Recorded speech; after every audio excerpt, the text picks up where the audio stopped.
እንደነው እኔ የኔ ኃጢአት የተለየ ነው። ስንት አርቲስት አናቅም እንዴ? እንደኔ የሆነ ስንት አርቲስት ላውጣም ይስማቸው ልናገር እንዴ? ውርደት ማያጣኝ ሰውዬ ታክሲ ላይ ደግሞ ተቀምጬ ማለት ነው ጋቢና ቁጭ ብያለሁና ልጅ እያለሁ እናቴን በጣም ጫማ ፈልጋለሁ ብዬ በግድ ጫማ ላስገዛት ወደ ገበያ እንሄዳለን ማለት ነው። ጀኒውን የሆነ ኳስችን የትኛው ትክክለኛ ቢዝነስ ኦነር የትኛው ለፍቶ ያመጣ የቢዝነስ ባለቤት ነው? ሄይ ጋይስ ሮጬ ስወጣ ወደቀብኝ። አያችሁት? ይህንን ወስዶ አዲስ የሚሰጠኝ ሰው ፈልጋለሁ። እኔም የምወዳት ልጅ ሌላ ሰው ስታገባ ሰርጓ ላይ እንድመጣ ፈልጋ ነበር። እሷን ሌላ ሰው ሲወስድ በህይወቴ ደግሞ እኔ የምፈራው ነገር እሱን ማየት ነበር። የጌዮች መስጂድ እየተፈጠረ ነው ታውቃላችሁ። ሰላም ጤና ይስጥልኝ ውድ ቤተሰቦች እንደናችሁ ሁላችሁም በያላችሁበት ሰላማችሁ ይብዛ። እንዳለኝ ዛሬም በአዲስ ቪዲዮ ተመልሻለሁኝ። እናንተን ዘና የሚያደርጉና እንደዚሁም ቁም ነገር አዘል ቪዲዮዎችን ይዤ መጥቻለሁኝ። አብራችሁ ይቆዩ። ከዚህ እንጀምራለን። ጁስ እየጠጣህ ነው? እስቲ እንደ ድሮ ይጣፍጣል እንዴ? ሰፈር ያለው እዚህ መጣና በላይ በኩል መጥቶ አረጋው መሰለህ እኔ ገዛልህ ይሄንን ጁስ ትወዳላችሁ የዘመኑ ልጆች። እማዬ ስመጣ ጠጣሁት እኔ ጥጥት ታረኩት ጨምሪልኝ ሌላ እና ሂጂ ትላታለህ። እሺ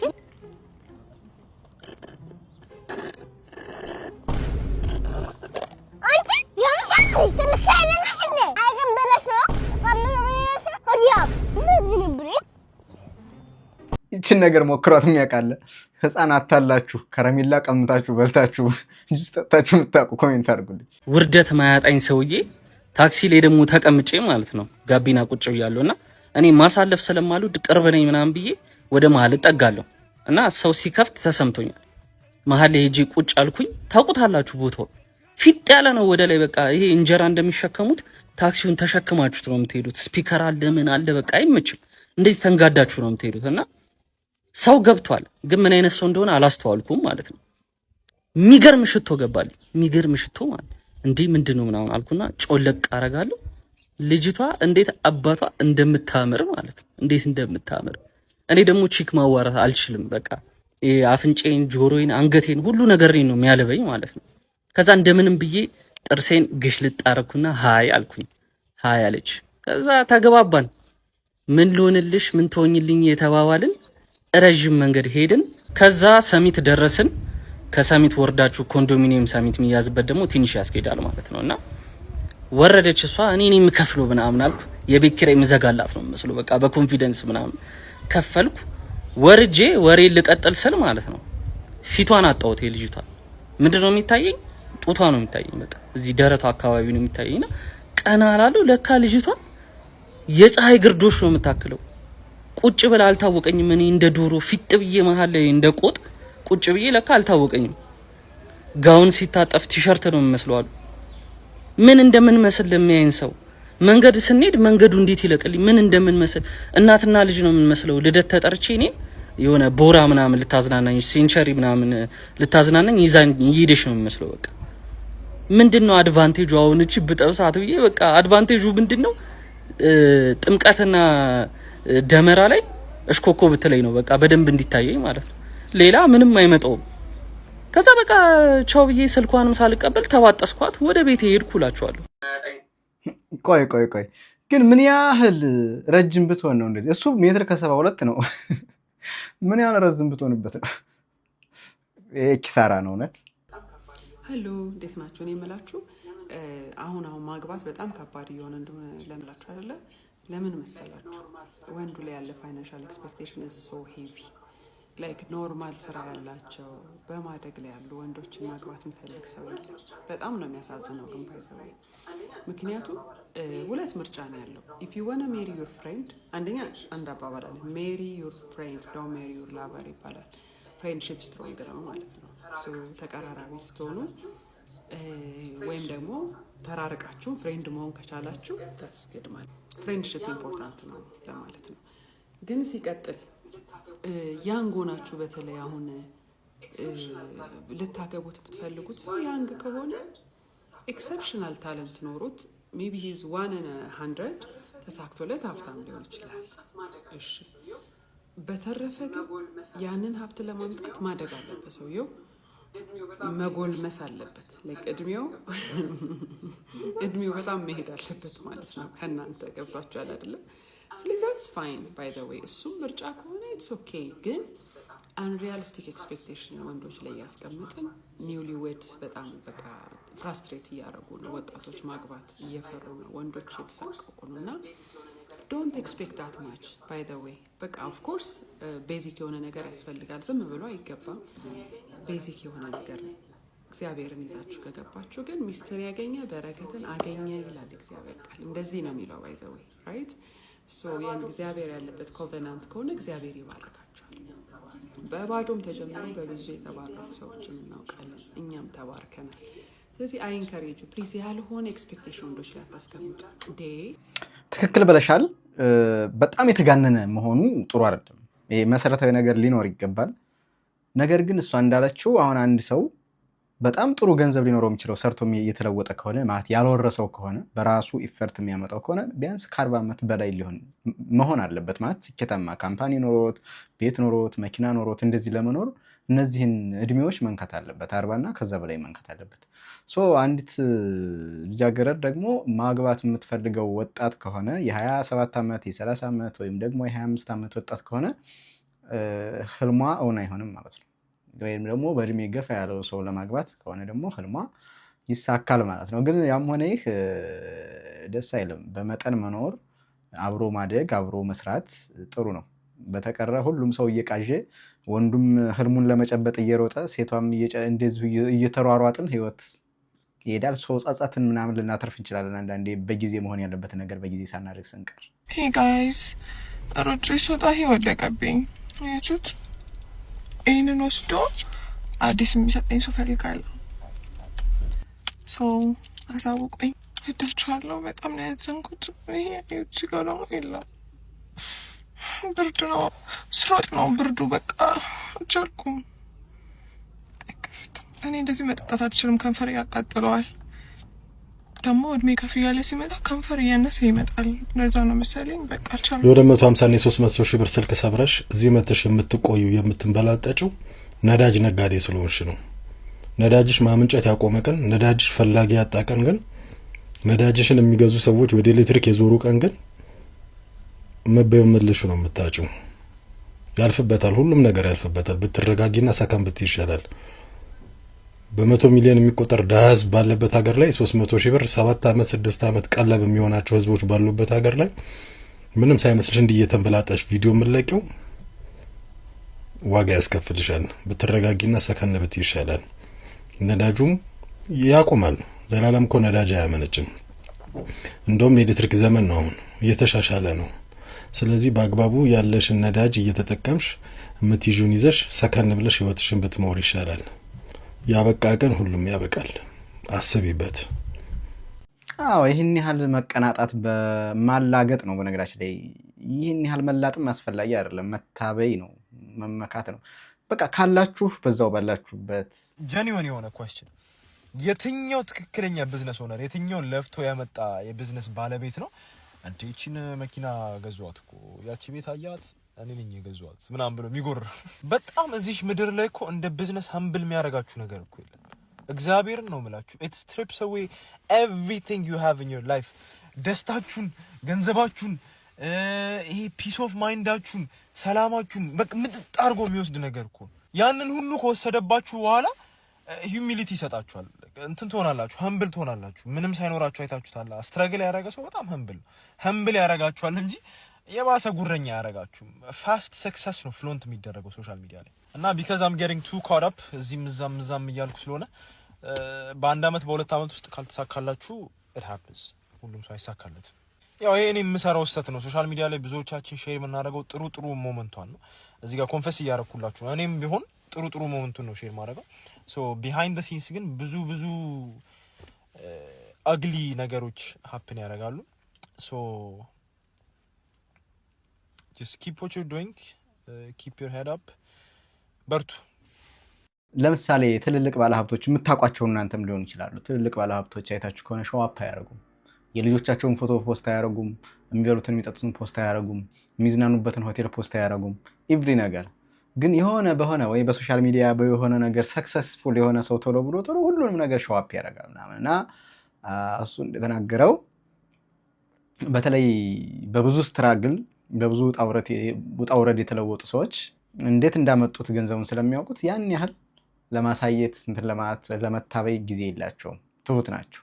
ልጅ እያለሁ እናቴን በጣም ጫማ ፈልጋለሁ ብዬ በግድ ጫማ ላስገዛት ወደ ገበያ እንሄዳለን ማለት ነው።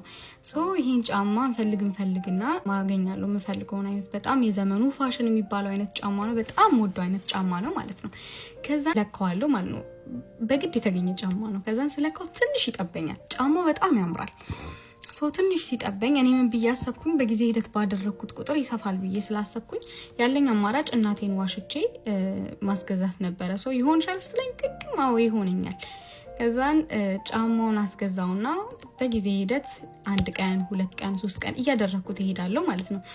ባደረኩት ቁጥር እንኳን ጫማው ሊሰፋ የኔ እግር ጭራሽ እያደገ በጣም እየያዘኝ በጣም እያሳመመኝ ከጀርባ ያለውን እግሬን እየላጠኝ ይመጣል ማለት ነው።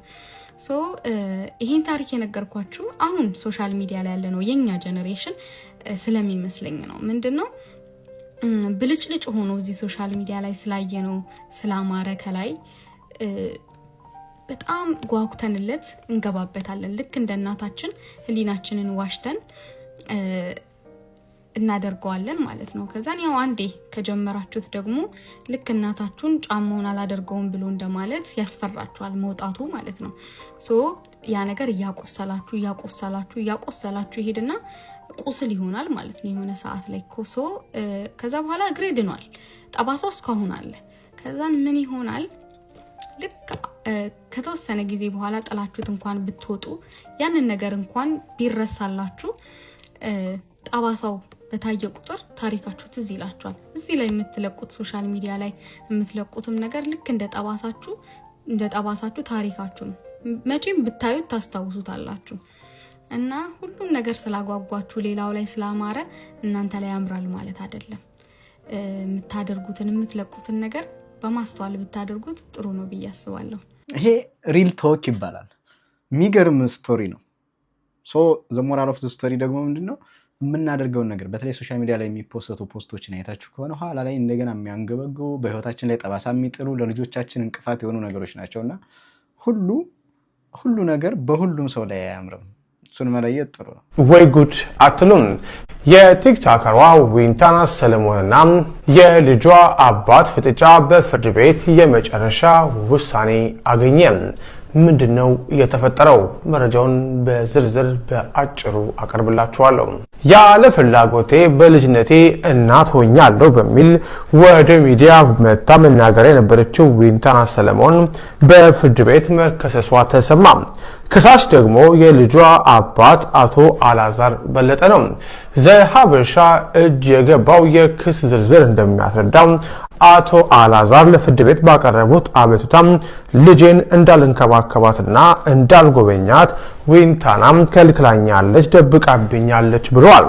ከዚህም ባለፈ ዊንታና ህፃኗን ለእድሜዋ የማይመጥኑ ማስታወቂያዎች ላይ በማሳተፍ ወደማይፈለግ ተግባር እየዳረገቻት ነው ሲሉ ከሰዋል። ዊንታና ሰለሞን በበኩሏ ለክሱ ምላሽ ሰጥታለች። ከዚህ ቀደም አባትነቱን ክዶ የተከራከረ ሰው ነው አሁን ልጅ ለመረከብ የሚያቀርበው ጥያቄ ቅልቦና የጎደለው ስለሆነ ውድቅ ይደረግልኝ ስትል ተሟግታለች። ልጇን የሚጎዳ ቪዲዮ እንዳልሰራችም አስተባብላለች። ጉዳዩን ሲመረምረው የቆየው የፌዴራል መጀመሪያ ደረጃ ፍርድ ቤት በመጨረሻም ውሳኔ ሰጥቷል። አቶ አላዛር የልጅቷ አባት ከመሆናቸው አኳያና የልጅቷን መብት ግምት ውስጥ በማስገባት አባትየው በሳምንት 1 ቀን ፍርድ ቤት የያዘው ነገር በጣም የሚያስጠላችሁ ነገር እየተጓተተ በቀጠሮ እየተጓተተ በቃ የሆነ ሰዓት ላይ እልባት አገኛለሁ ስትሉ እየተጓተተ ይቀጥላልና እስካሁን ድረስ ራሱ እልባት አለማግኘቱ በጣም ያሳዝናል። እኔም የምወዳት ልጅ ሌላ ሰው ስታገባ ሰርጓ ላይ እንድመጣ ፈልጋ ነበር። እሷን ሌላ ሰው ሲወስድ በህይወቴ ደግሞ እኔ የምፈራው ነገር እሱን ማየት ነበር። እሷ ስታገባ እኔ በህይወት ቆሜ ያያለው ብዬ አስብ ነበር። አንድ ፎንቃ የነበረች በቃ ምንም ብላ ታጠፈች። መቼ መሰለሽ አንድ 10 ዓመት ምናምን አልወደድኳትም። እኔ ግግም እኮ ነው የሚለኝ። አሁንስ እየሞከርኩኝ ነው። የገባኝ ምን እንደሆነ ታውቃለህ? የሆነች ልጅ በጣም ተወዳት ነበረ፣ ግን ጎርታለች። በቃ በልብ ሞታለች። ከዛ ድጋሚ ያልወድም አይነት እንትን ውስጥ አልገባማ። ምን ግጥም ሰራው መሰለሽ? ይሄንን ፊሊንጉን ስለተረዳሁት የጀግና ማኒፌስቶ የሚል መጽሐፍ ላይ ምን ይላል መሰለሽ? ስለ ፍቅር እኔ ተጎድቼ ባላቅ ኖሮ ስለ ፍቅር መጻፍ አልችልም ነበር። የሆኑ መንገዶች ይሆናሉ እና አንድ ቪዲዮ እኮ ሰርቻለሁ ከ12 ሚሊዮን በላይ ቪው ታክሲ ውስጥ ተቀበል። ጎጆሽ እንዴት ጸና? ልጆችሽ ያደጉ ባልትዳርስ ጤና? ያዝም ማረዳት ሂሳብ ከኔ ቁረጥ ለከፈለላት ነው ልብና ጆሮዋን ባንድ ቀን መሰጥ። ያዝ በሞት ያዝ ጠንካ ተቀበል በሞትኩት። ባልሽ ይወድሻል አንቺስ ቆይ ወደሽው ለሱ ክፍት ሆነለት ለኔ የቆለፍሽው የኔን እንኳን ተይው ለእማዬ ብዬ ባንቺ ስም ያለ ሴት አገባው በቀደም ከሷ ወለድኩ እንጂ የፍቅር ፊርማዬ ያንቺ አልተቀደደም። ያማል ግን በጣም የፍቅር ክፋቱ ለይሉኝታ ብሎ ለውለታ ብሎ በፍጹም አይመጣም። ማነህ ረዳት ልጅት ቤታ ይሆኑ እዚህ ጋር አውርዳት ውረጂ በባባም ከልብ ያፈቀረ ቢሸኝ ነው እንጂ አንድ ቤት አይገባም። ውረጂ አንድ ላይ አንድም ከትዳሪ አንድም ከልቤ ላይ የሆኑ ሰዎች አክስቴ እንደው ያሲኖ በጣም ያስገርመኛል። ይሄን ሁሉ ታሪክ ተሸክሞ ነው ሰው የሚያስቀው። የልብ ስብራት እውነት ለመናገር ከባድ ነው። የልብ ስብራት ከባድ ነው። ቢድን ራሱ የሆነ ሰዓት ላይ ይደነግጣል፣ ያስቸግራልና ወዶ ማጣት በጣም የሚያስጠላ ነገር ነው። ችግር ግን እናቷ ፍርት ብላ ወጣቱ ለምንድን ነው ሀብታም ሳይሆን የማያገባው ነበር። ለካ ወጣቱ ሀብታም ሳይሆን የማያገባበት ምክንያት አሁን ነው የገባኝ። ተመልከቱት እስቲ ይሄን ቪዲዮ። ዛኪሮ ማን ጋር ነው የምትጫወተው? ማነች?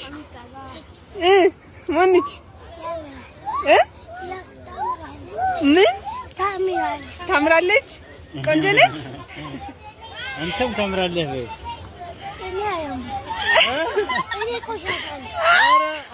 አንተ ቆንጆ ነህ በጣም። እሺ አይባልም። አንተ ቆንጆ ነህ። አንተ በጣም ቆንጆ ነህ። እንደ ችግር ቀፋፊና አስጠሊታ ነገር የለምና ወጣቱ ለካ ሀብታም ሳልሆን አላገባም ምናምን የሚልበት ምክንያት አሁን ነው የገባኝ። ይሄን ቪዲዮ ሳይ ነው የገባኝ። በደንብ የገባኝ አሁን ነውና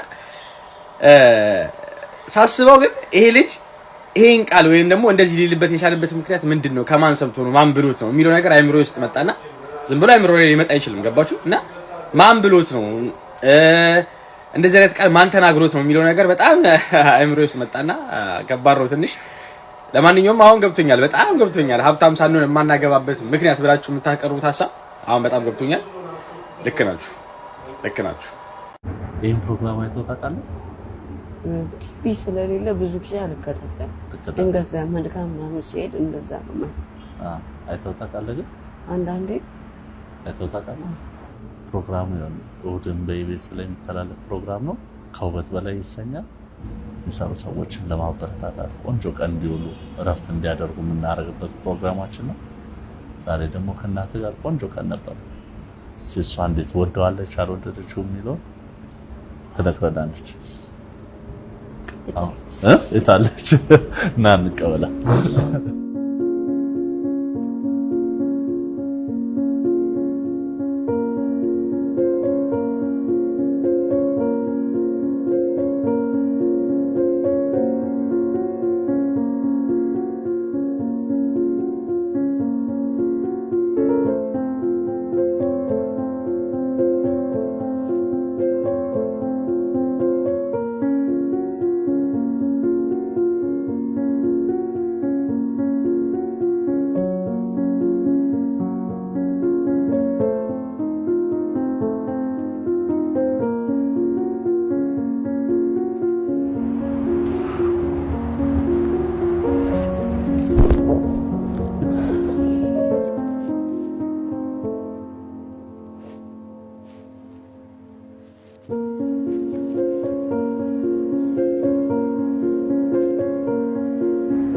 አንዱ ችግር ግን እግዚአብሔርን በቃ በጣም አስቀያሚ ነገር ነው። ማጣት፣ ድሃ መሆን በጣም በቃ ይሄን ስታየው በቃ ወጣት ሆነን በቃ ብዙ መስራት እንዳለብን፣ ብዙ ሰፖርት ልናደርጋቸው የሚገቡ ልናስተካክላቸው የሚገቡ ነገሮች እንዳሉ ነው ፊልም የምታደርጉት።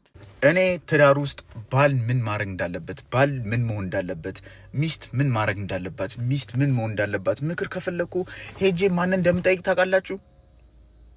ትዳር ውስጥ 15 20 30 ዓመት የቆዩ ደስተኛ ባልና ሚስት ይቅርታ አድርጉልኝ ይሄ እናንተ እቃቃ ተጫወታችሁ ተጎርታችሁ እዚህ ህዝብን ወክላችሁ የምታወሩት ወሬ እግዚአብሔርን በዚህ ገብቶ በዚህ ነው የሚወጣው ወሬ የለም ብላችሁ ምንም የህፃን ወሬ ነው የምታወሩት ምንም እንትን አይልም ምንም ማንንም አይበጅም እና ማንንም የመጣ አይጮትባችሁ እሺ አሁን እንግዲህ ሁሉም የያዘም ያለያዘም የትዳር አማካሪ ስለሆነ ማንንም የመጣ አይሽናባችሁ ማንንም የመጣ ሐሳቡን ጣል አያርግባችሁ የማንንም ወሬ እንትን አትበሉ እሺ ምትፈልጉ ከሆነ አሁን እኔ ማለት ነው እኔ አሁን ምን ልበላችሁ እኔ መኪና መንዳት መማር ከፈለኩ መኪና መንዳት የሚችል ሰው ነው እንጂ ጠይቀው መኪና ውስጥ ገብቻለሁ አንዴ ሁለቴ ግን መንዳት አልችልም የሚል ሰው መኪና እንዴት እንደሚነዳ አልጠይቀውም ቀባችሁ ምላችሁ እና ማንንም እየመጣ እንደዚህ አይወርቅባችሁ እሺ ነው ስለ ትዳር ምክር መስጠት ያለበት ትዳር ያለው ሰው ነው ትዳሩን ያቆመ ልጆች የሚያሳድግ ሰው ይሄ ምስክር መሆን ስለሚችል ማለት ነው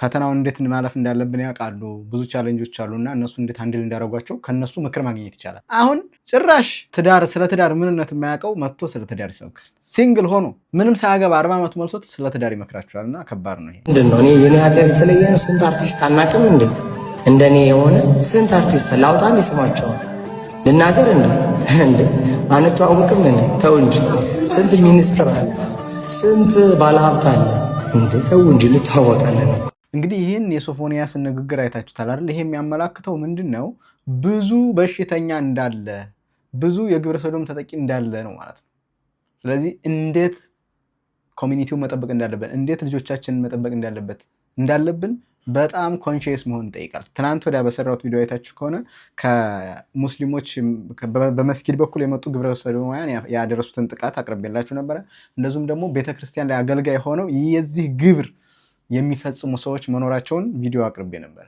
ስለዚህ በጣም አውሬው እንደዚህ አፉን ከፍቶ ሊውጠን ነው ማለት ነው ስለዚህ መጠንቀቅ አለብን መጋለጥ ያለበትን እያጋለጥን በሀገሪቱ ህግ መሰረት እነሱ ተጠያቂ ስለሚሆኑ ቢያንስ ታዳጊ ህፃናትን መታደግ መቻል አለብን በጣም አሳዛኝ ነው አስፈሪ ነው የጌዮች መስጂድ እየተፈጠረ ነው ታውቃላችሁ ጌዮች መስጊድ እየያዙ ነው